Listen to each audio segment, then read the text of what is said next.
Tak ahoj, vítajte na kanáli For Work and Fun a v dnešnom videu sa pozrieme na nový model rázového úťahováku Parkside zo série Performance.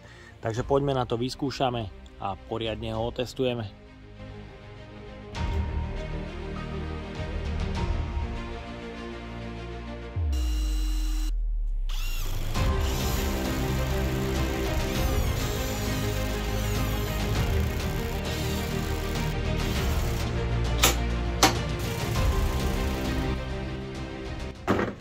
V predchádzajúcich recenziách, ktoré nájdete hore v karte, sme sa pozreli na niekoľko výkonných rázových úťahovákov so silou až 1898 Nm, napríklad skvelý stroj od Milwaukee, ale taktiež v hobby kategórii dve generácie od Parksideu, kde v prvej bol úťahovák príliš slabý, v tej druhej jeho sila bola výborná, ale úťahovák sa zlomil. No a dnes už mám na stole tretiu generáciu s modelovým označením PASSP 20 LIA3 so silou 1898 Nm, výkonným brushless motorom, 5-ročnou zárukou v cene 150 €. Takže poďme na to, odbalíme ho.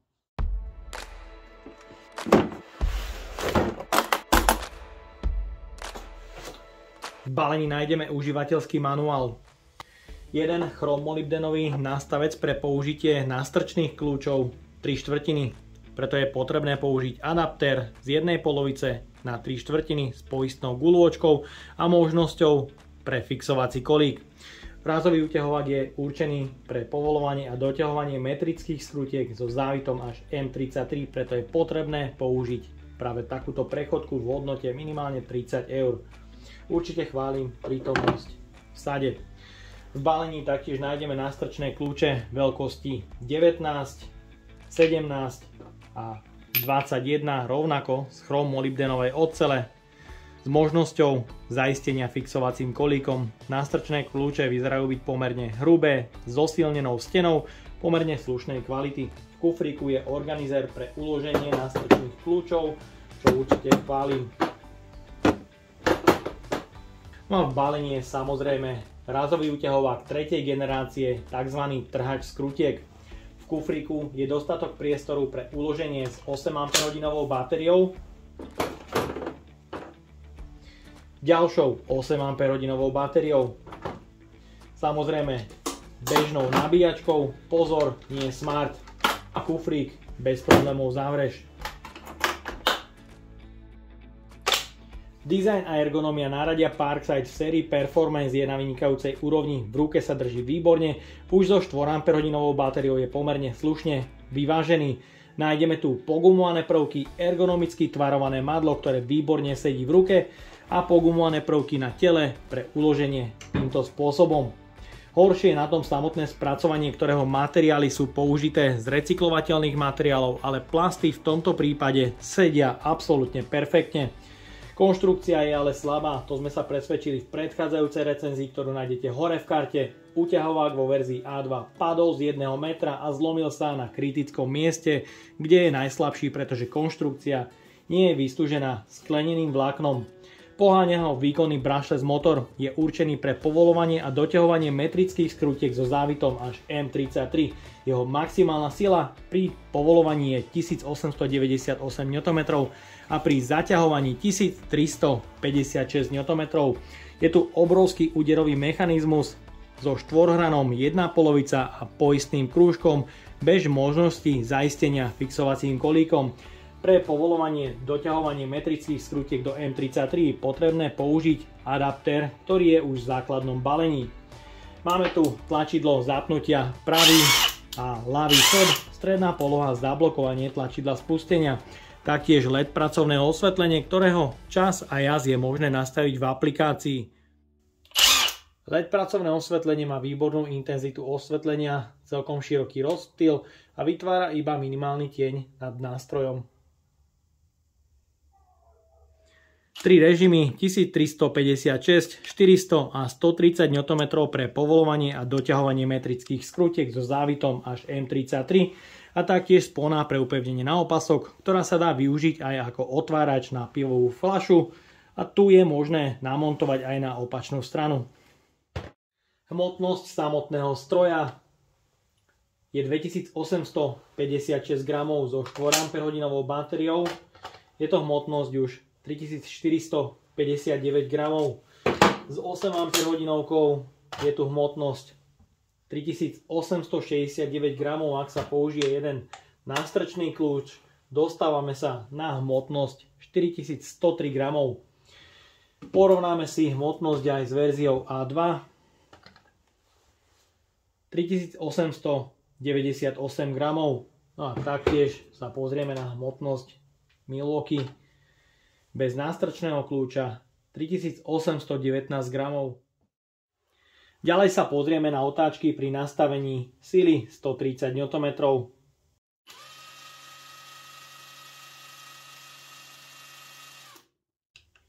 Režim sily 400 Nm.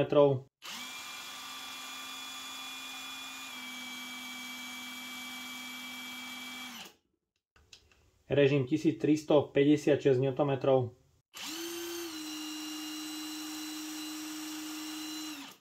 Je počuť na začiatku spustenia, ak úťahovák nie je zaťažený, spustí otáčky na viac ako výrobca uvádza a následne klesnú.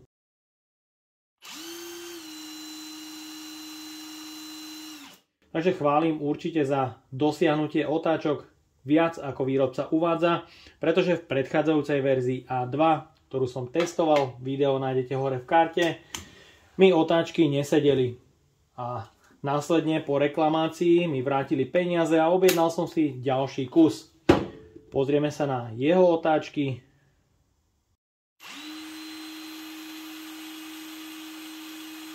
A rovnako je tu vidieť na režime 1356 otáčky stroja sedia s tým, čo výrobca uvádza na štítku. Hlučnosť je na vzdialenosti 1 metra bezpredmetná, pretože sa neaktivuje úderový mechanizmus.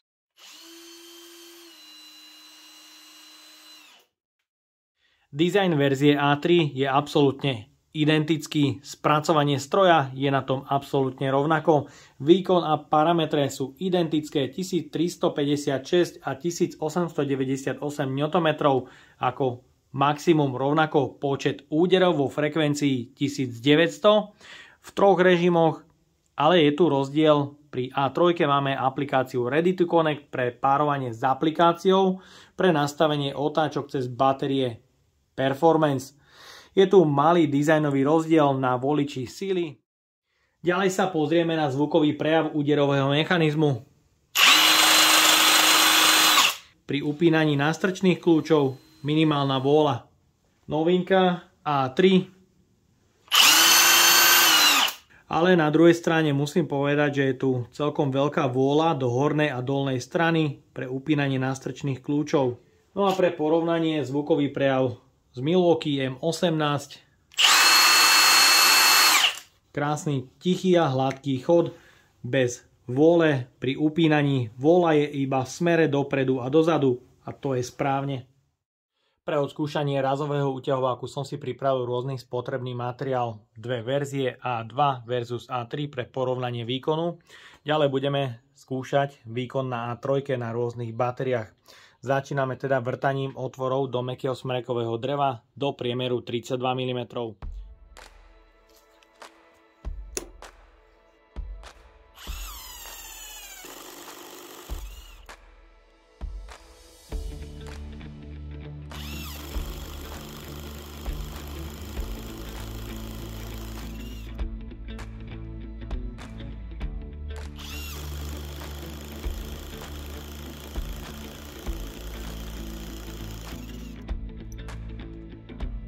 Ďalej porovnám výkon na rôznych batériách.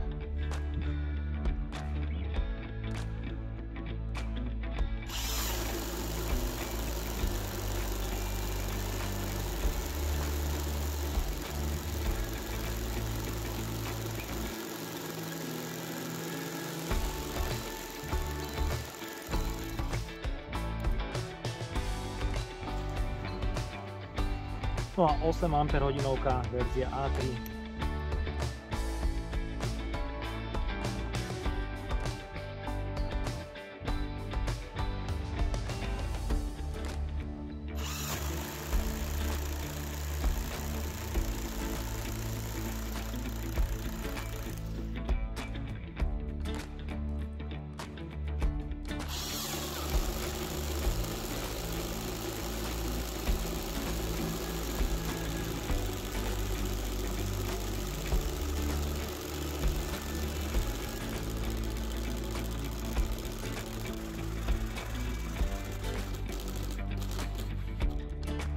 Ďalej pokračujeme vrtaním otvorov do ocele s vrtákmi od Milwaukee.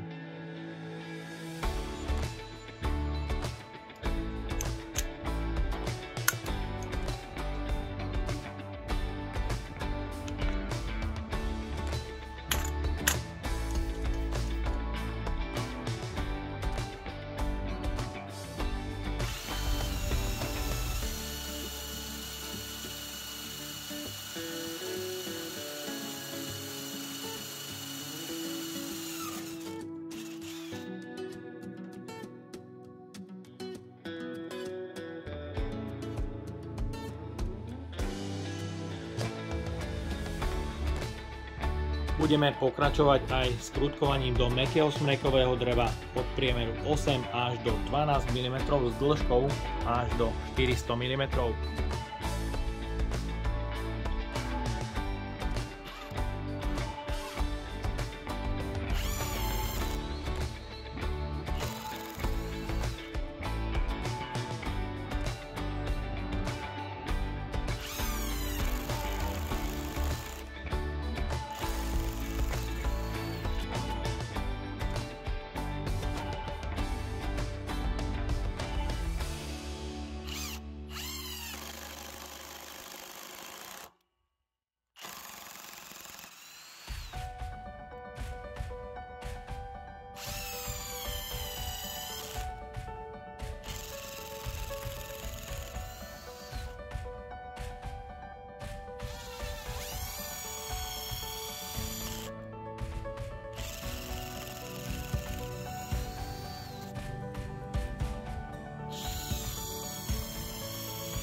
A samozrejme nevynecháme ani test na prípravku, kde budeme maximálnu silu overovať do 1000 Nm pomocou momentového kľúča.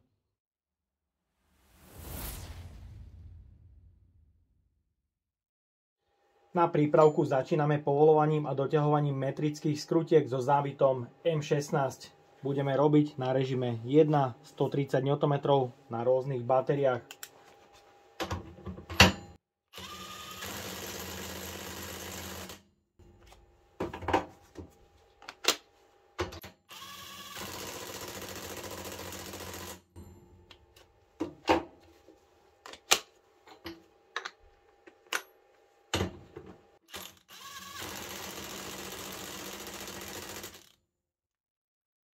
Na momentovom kľúči mám nastavených 130 Nm.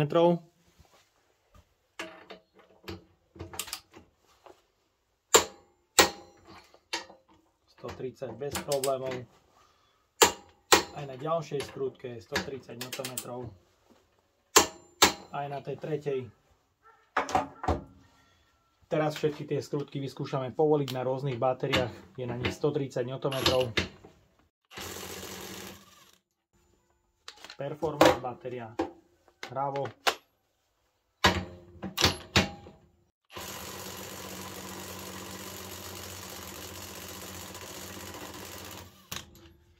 Trvalo to, ale povolilo. A osmička absolútne bez problémov.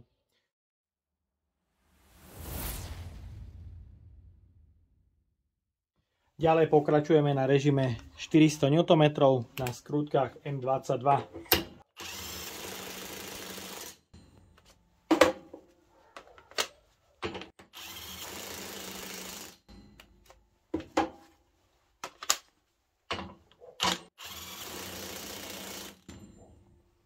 Na momentovom kľúči nastavujem rovných 400 Nm.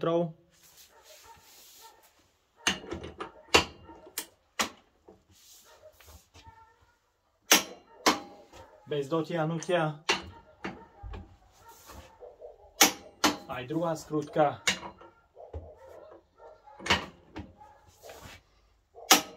Aj na tej tretej je rovných 400 Nm. Teraz tie skrutky vyskúšame povoliť, je na nich 400 Nm. Krása za sekundu.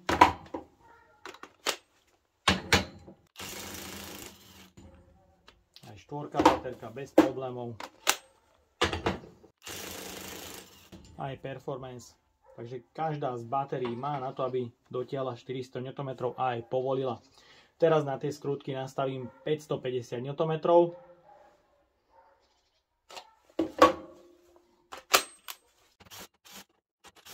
Na momentovom kľúči nastavujem rovných 550 Nm.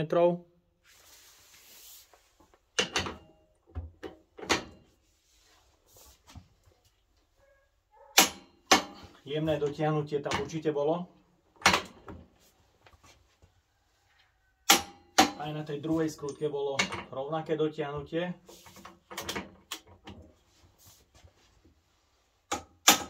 Aj na tej tretej skrutke bolo jemné dotiahnutie.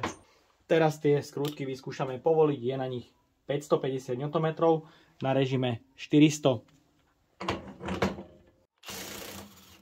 Paráda, absolútne bez problémov.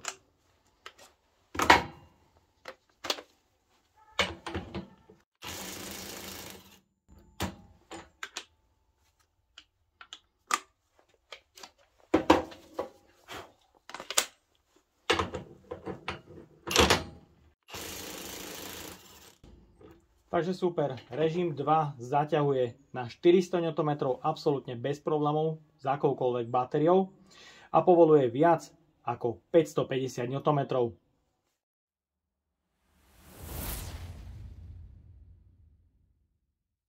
Ďalej pokračujem už len režimom 3, kde je 1356 Nm.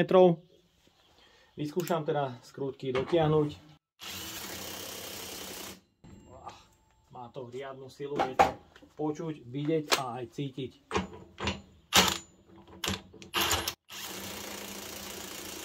Ale tu pri tej štvorke baterke je vidieť, že tá sila je vyššia. Je vidieť, že tie rázy sú úplne iné.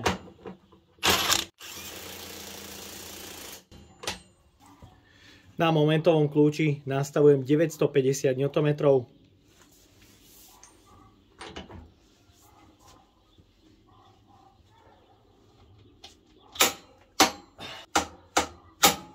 Aj na druhej.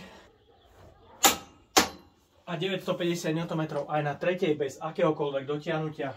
Teraz všetky tie skrutky vyskúšame povoliť, je na nich 950 Nm. Performance batéria 4 Ah, absolútne bez problémov.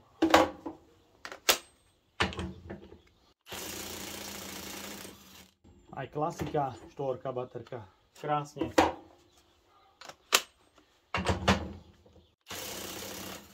A tu je vidieť, s tou 8 Ah má extrémne dobrú silu a je vidieť, že tie rázy sú úplne iné.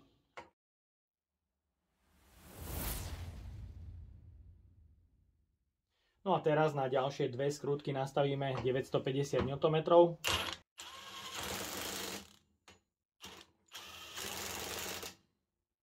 Takže znova na momentovom kľúči mám nastavených 950 Nm.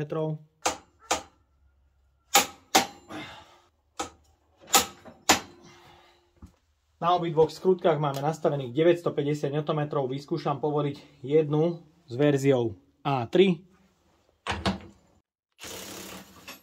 Povolené behom sekundy, paráda. No a teraz s rovnakou batériou vyskúšame povoliť ďalšiu skrutku.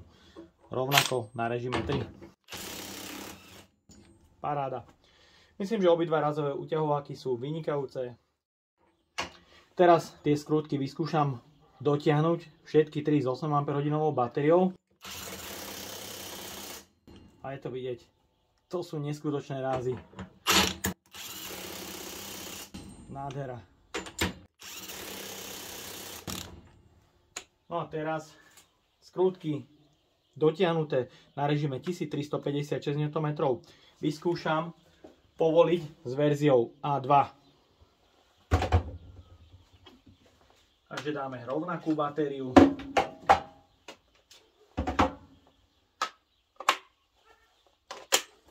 A A3 tie skrutky dotiahla na režime 3. Teraz ich na režime 3 vyskúšam povoliť. Paráda. Druhá skrutka, paráda. Aj na tretej. Super. No a teraz ich s A2 dotiahnem. No a vyskúšame to isté, čo A2 zatiahla na režime 1350 Nm povoliť na A3.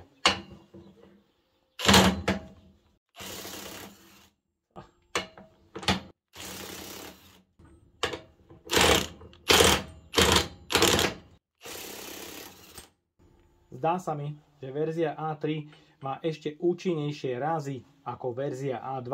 Vynikajúci rázový uťahovák.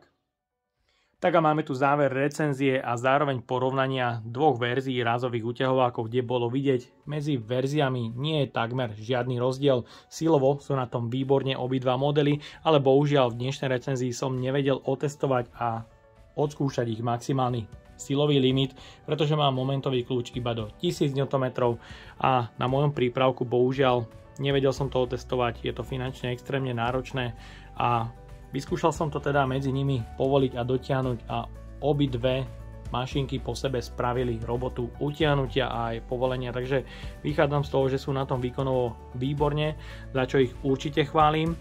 Mám tu ale malú výhradu k upínaniu pre nástrčné kľúče. Obidva modely majú jemnú vôľu hore a dole a taktiež nástrčné kľúče na poistnom krúžku držia slabšie a často vypadávajú z osadenia.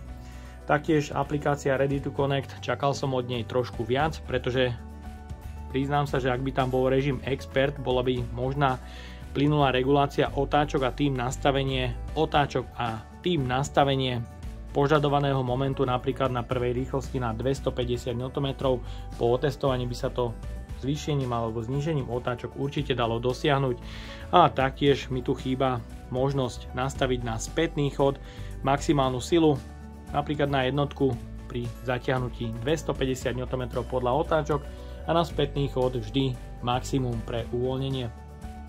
No a ja plánujem porovnanie proti M18-kovému Milwaukee a do porovnania zaradím rovno verziu A3, pretože sa mi zdá, že jeho impulzy sú o niečo silnejšie pri použití s 8 Ah batériou.